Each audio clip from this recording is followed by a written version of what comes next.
Pernah nggak kalian merasa hidup ini seperti sengaja menekan kalian sampai nggak bisa bernapas? Saat uang selalu kurang, dan saat tagihan datang terus, saat anak-anak mulai menahan lapar, tapi tetap bilang mereka baik-baik saja supaya kita nggak sedih. Dan di titik itu, kadang manusia mulai berharap pada sesuatu yang seharusnya nggak pernah disentuh. Karena ketika seseorang sudah terlalu putus asa, rasa takut bisa kalah oleh kebutuhan hidup. Cerita malam ini bukan tentang hantu yang tiba-tiba muncul lalu membunuh seseorang, tapi tentang seorang ibu yang hanya ingin anak-anaknya makan kenyang. Dan bagaimana keinginan sederhana itu perlahan menyeretnya ke sesuatu yang jauh lebih gelap dari kemiskinan itu sendiri. Karena tidak semua pertolongan datang membawa keselamatan. Kadang ada pertolongan yang diam-diam sedang mencari tumbal.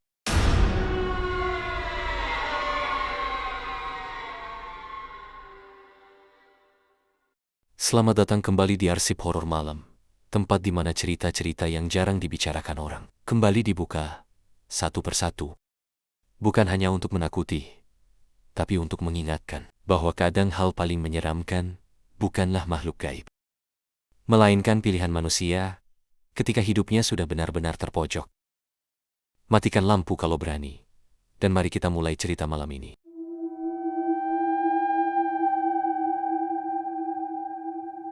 Desa tempat Lina tinggal sebenarnya bukan desa yang aneh. Siang hari terlihat biasa saja. Anak-anak berlari di jalan kecil. Ibu-ibu ngobrol di depan rumah. Pedagang keliling lewat sambil berteriak menawarkan dagangan. Tapi, kalau malam datang, suasananya berubah. Jalanan jadi sepi, terlalu cepat. Orang-orang lebih memilih mengunci pintu rapat sebelum jam 9 malam. Dan ada satu tempat yang hampir nggak pernah dilewati warga setelah maghrib. Jalan kecil di belakang pasar tua. Konon katanya, siapapun yang sedang sangat putus asa bisa menemukan sesuatu di sana. Atau mungkin ditemukan lebih dulu. Lina nggak pernah percaya cerita begituan. Selama ini hidupnya sudah cukup berat, tanpa harus memikirkan hal mistis. Sudah 3 tahun suaminya hilang saat melaut. Tidak ditemukan perahunya. Tidak ditemukan jasadnya. Dan yang paling menyiksa, tidak pernah ada kepastian apakah suaminya benar-benar sudah meninggal atau belum. Sejak saat itu, Lina membesarkan 3 anaknya sendirian. Setiap pagi, dia mendorong gerobak bakso keliling desa. Dan setiap malam, dia pulang dengan tubuh lelah dan uang yang hampir selalu kurang. Kadang dia pura-pura sudah makan, supaya anak-anaknya bisa makan lebih banyak. Kadang dia bilang, sedang tidak lapar, padahal perutnya kosong sejak pagi.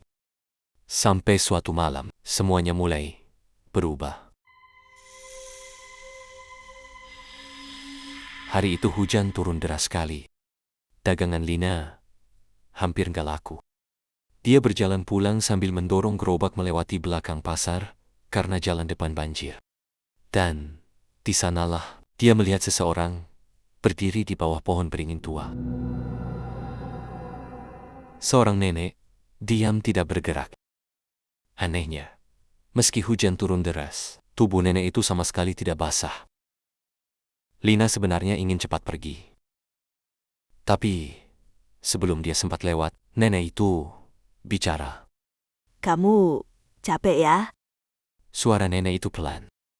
Tapi entah kenapa langsung membuat langkah Lina berhenti. Kamu capek. Hidup susah. Kamu capek. Pura-pura kuat di depan anak-anak. Lina langsung menatap nenek itu. Karena tidak ada orang yang pernah benar-benar bertanya bagaimana perasaannya selama ini. Orang cuma bilang dia harus kuat, harus sabar, harus ikhlas. Tapi tidak ada yang benar-benar peduli betapa lelahnya dia. Nenek itu lalu tersenyum kecil. Aku bisa bantu kamu. Awalnya Lina pikir nenek itu gila. Tapi saat nenek itu menyebut tentang rumah, makanan, uang, dan kehidupan yang lebih baik, untuk pertama kalinya, setelah bertahun-tahun, Lina tergoda. Nenek itu lalu mengajak Lina mengikuti jalan kecil menuju kebun kosong di belakang pasar. Dan disitulah Lina melihat rumah itu. Rumah tua besar yang seumur hidup belum pernah dia lihat sebelumnya. Padahal dia hafal daerah itu sejak kecil. Rumah itu gelap, tua, cat dindingnya mengelupas. Dan suasananya aneh sekali. Tidak ada suara jangkrik, tidak ada suara angin. Seolah tempat itu bukan bagian dari dunia yang sama. Nenek itu berhenti di depan pintu. Kalau kamu menerima pemberian dari rumah ini, jangan pernah bertanya dari mana asalnya. Lina tahu, dia seharusnya pergi. Tapi bayangan anak-anaknya di rumah membuat dia tetap diam. Dan malam itu, dia menerima tawaran tersebut. Keesokan paginya, Lina bangun dan menemukan karung di samping tempat tidurnya.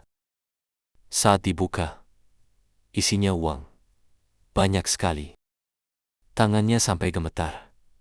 Dia langsung membeli beras, membeli lauk, membayar utang. Dan sore itu, untuk pertama kalinya, setelah sekian lama, anak-anaknya makan ayam goreng sambil tertawa bahagia. Lina menangis diam-diam saat melihat mereka makan. Dia merasa mungkin akhirnya hidupnya berubah. Tapi ternyata semuanya baru dimulai.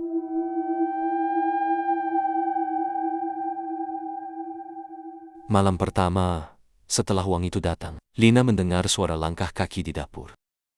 Dia pikir salah satu anaknya bangun. Tapi saat dicek, tidak ada siapa-siapa. Malam berikutnya, anak bungsunya bilang melihat nenek duduk di pojok kamar. Lina mulai merasa tidak nyaman.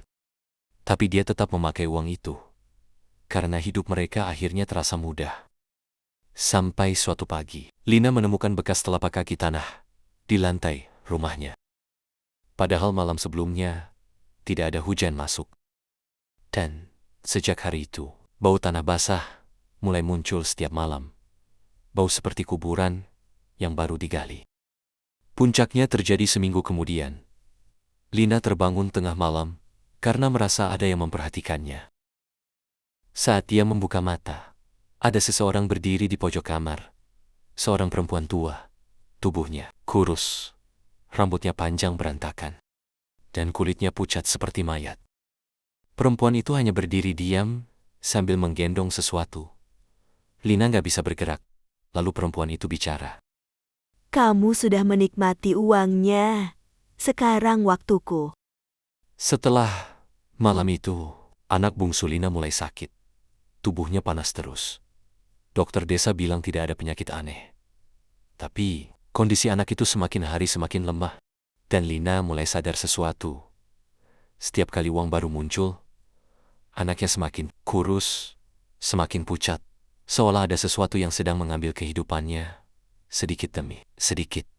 Sampai akhirnya, perempuan tua itu muncul lagi. Dan malam itu, dia memperkenalkan dirinya. Namanya Sri. Dulu, dia juga orang miskin. Dia juga pernah menerima bantuan dari rumah itu. Dan sekarang, dia terjebak. Aku tidak bisa pergi sampai ada yang menggantikanku. Saat itulah, Lina sadar. Pesugihan itu bukan soal uang, tapi soal penderitaan yang diwariskan dari satu orang ke orang lain. Siklus yang tidak pernah selesai. Dan kalau Lina tidak menghentikannya, anaknya yang akan menjadi harga berikutnya. Pada malam bulan purnama, Lina dan Sri kembali ke rumah tua itu. Mereka membawa semua uang dan emas yang pernah diberikan rumah tersebut. Dan saat pintu rumah dibuka, suara tangisan langsung terdengar dari dalam. Bukan satu suara, tapi banyak. Seolah ada puluhan orang menangis bersamaan. Dinding rumah bergerak pelan. Lantainya seperti bernapas. Dan dari gelap, muncul bayangan orang-orang yang dulu pernah menerima pesugihan itu. Sri menangis histeris malam itu. Sedangkan Lina hanya memeluk uang-uang tersebut sambil berkata, Aku nggak mau lagi. Ambil semuanya kembali. dan tiba-tiba, angin besar menghantam rumah itu. Suara jeritan memenuhi ruangan, lalu semuanya gelap. Keesokan paginya, rumah itu hilang. Benar-benar hilang. Tidak ada bangunan, tidak ada jalan menuju ke sana. Seolah rumah itu tidak pernah ada. Anak Lina perlahan sembuh. Hidup mereka kembali sederhana. Tidak kaya, tapi tenang. Namun sampai sekarang, kadang saat hujan turun tengah malam, Lina masih mendengar suara langkah kaki di depan rumahnya. Dan kadang, di ujung jalan, dia masih melihat sosok nenek tua berdiri diam sambil tersenyum ke arahnya. Karena beberapa pintu, sekali dibuka, tidak pernah benar-benar tertutup lagi. Kalau di daerah kalian ada cerita tentang pesugihan, rumah kosong, atau tempat yang katanya bisa memberi kekayaan, coba tulis di komentar. Siapa tahu, cerita itu akan menjadi arsip berikutnya di arsip horor malam. Saya pamit undur diri, selamat malam, dan hati-hati kalau suatu hari hidup mulai menawarkan jalan pintas.